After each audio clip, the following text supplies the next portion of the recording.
It was raining as I got off the train in Nashville, Tennessee. A slow, gray rain. I was tired, so I went straight to my hotel.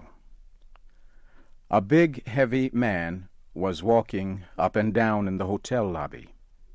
Something about the way he moved made me think of a hungry dog looking for a bone.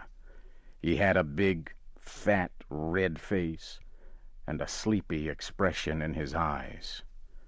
He introduced himself as Wentworth Caswell, Major Wentworth Caswell, from a fine Southern family. Caswell pulled me into the hotel's barroom and yelled for a waiter. We ordered drinks. While we drank, he talked continually about himself, his family, his wife, and her family.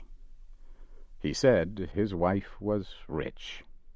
He showed me a handful of silver coins that he pulled from his coat pocket.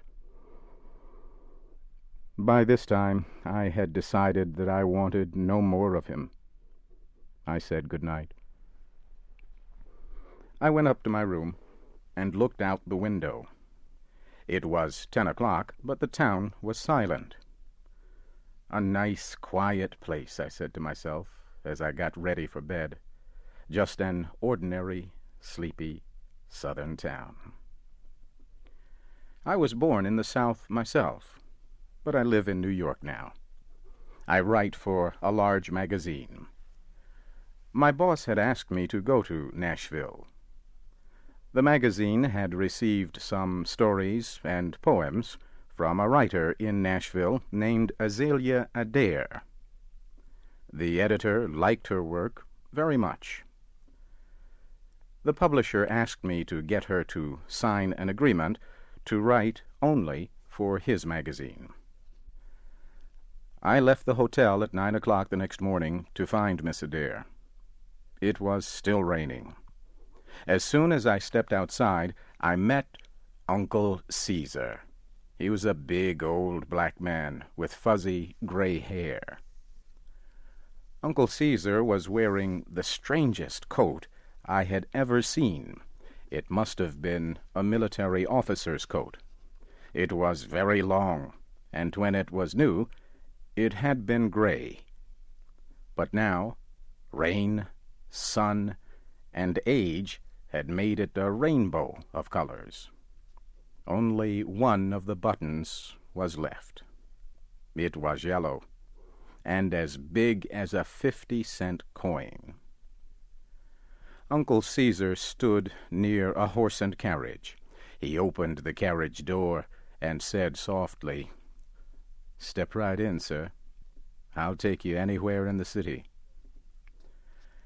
"I want to go to 861 Jasmine Street," I said, and I started to climb into the carriage. But the old man stopped me.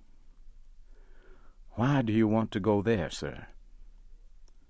"What business is it of yours?" I said angrily. Uncle Caesar relaxed and smiled. "Nothing, sir, but it's a lonely part of town. Just step in and I'll take you there right away." 861 Jasmine Street had been a fine house once, but now it was old and dying. I got out of the carriage.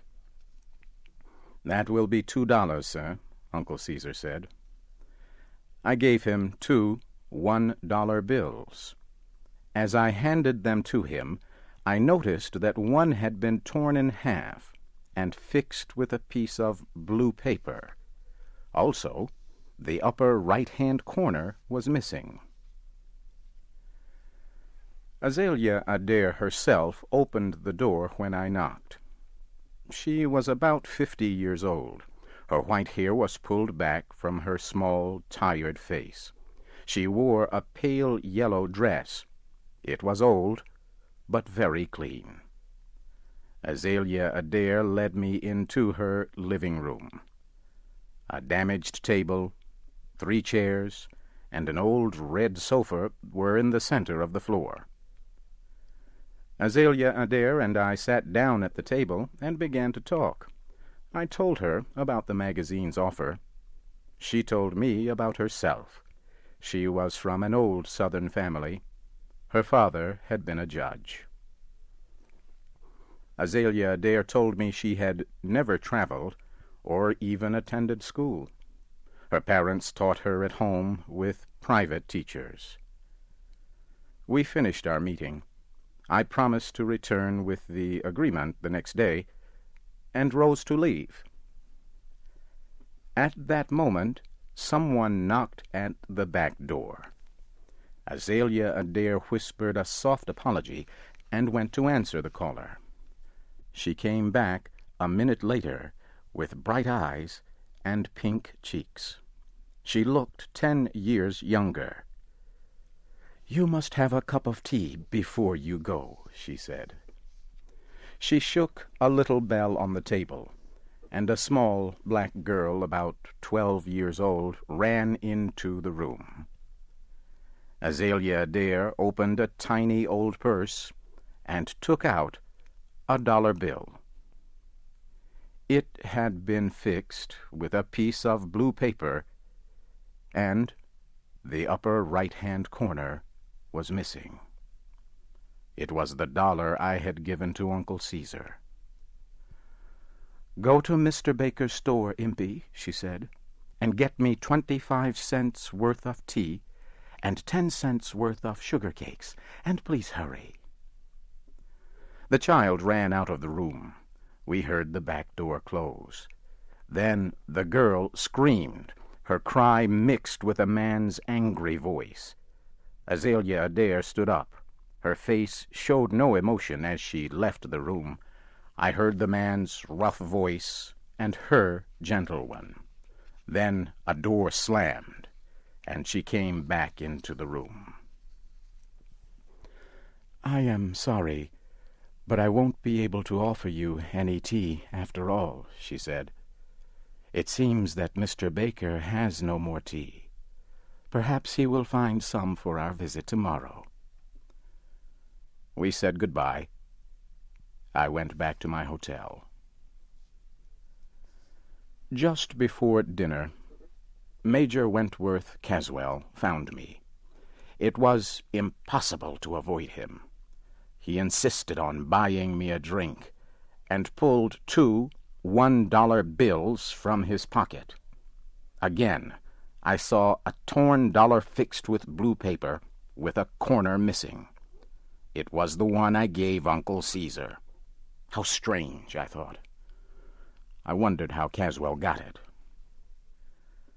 Uncle Caesar was waiting outside the hotel the next afternoon. He took me to Miss Adair's house and agreed to wait there until we had finished our business. Azalea Adair did not look well. I explained the agreement to her. She signed it. Then, as she started to rise from the table, Azalea Adair fainted and fell to the floor. I picked her up and carried her to the old red sofa.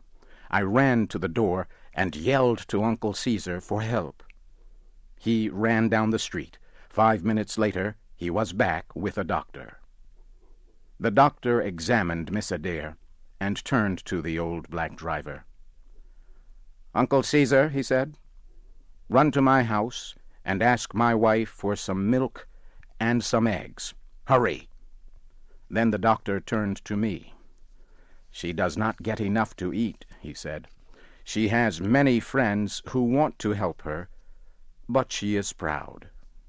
Mrs. Caswell will accept help only from that old black man. He was once her family's slave." "Mrs. Caswell?" I said in surprise. "I thought she was Azalea Adair." "She was," the doctor answered, "until she married Wentworth Caswell 20 years ago. But he's a hopeless drunk. He takes even the small amount of money that Uncle Caesar gives her." After the doctor left, I heard Caesar's voice in the other room. "Did he take all the money I gave you yesterday, Miss Azalea?" "Yes, Caesar," I heard her answer softly. "He took both dollars." I went into the room and gave Azalea Adair $50. I told her it was from the magazine.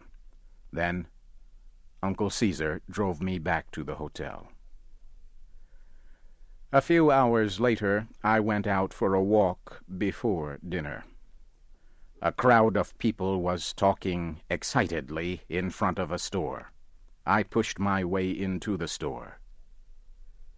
Major Caswell was lying on the floor. He was dead.